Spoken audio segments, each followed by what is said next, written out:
The divisional round of the NFL playoffs is here. We have 4 games this week. On the NFC side, the Minnesota Vikings face the San Francisco 49ers. And if you're the betting type, we know a guy with a pretty good record for analyzing the spread and picking the winners week by week. Let's welcome in Larry Hartstein, the senior analyst for Sportsline. How's it going, Larry? It's going good, coming off a 1-1 week. We cashed with the Titans. We lost with the Eagles. Puts me at 55-36 against the spread. And we're looking at the NFC for this video. I want to focus on maybe any surprising betting angles or trends that you're seeing for the matchup between the Minnesota Vikings and the San Francisco 49ers. Well, the Vikings winning outright as a 7.5-point underdog last week, that continues a trend. Underdogs 20-6 against the number in the playoffs the last 2+ years. They went 3-1 on Wild Card Weekend.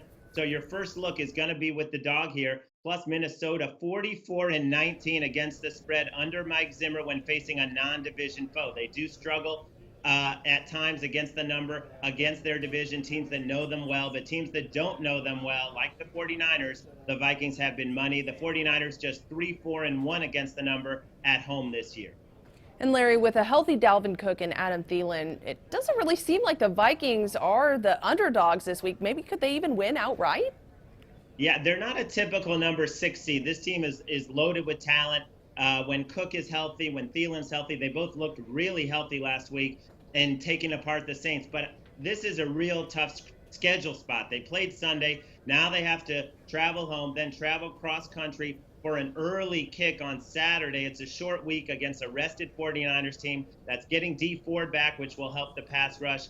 So it's one of those things where you like the Vikings, but you worry about the travel. And Larry, what kind of games do you think that Jimmy Garoppolo and Kirk Cousins will have this week? I think they're both going to play well, even though Garoppolo got taken apart by Mike Zimmer's defense, and that was the opener of the 2018 season, his worst performance ever. 3 interceptions, a pick 6. He completed less than 50% of his throws. But he's come a long way, and the weapons they have now are really impressive with Mostert and Samuel and Sanders and Kittle. So they're all fired up. They're all healthy, ready to go. But I think Cousins, even though he has not played well outdoors in his career, about 14 points worse of a passer rating outdoors when compared to the dome. He's playing well. He's got his weapons healthy. So I think they're both going to play well, and it's going to come down to which one can avoid the key mistake. Well, thank you so much for joining us again this week, Larry, and for your expert analysis on this game. The NFC divisional round between the Vikings and the 49ers kicks off Saturday at 3:35 Central, 1:35 p.m. Pacific. Katie Johnston for CBS Local Sports.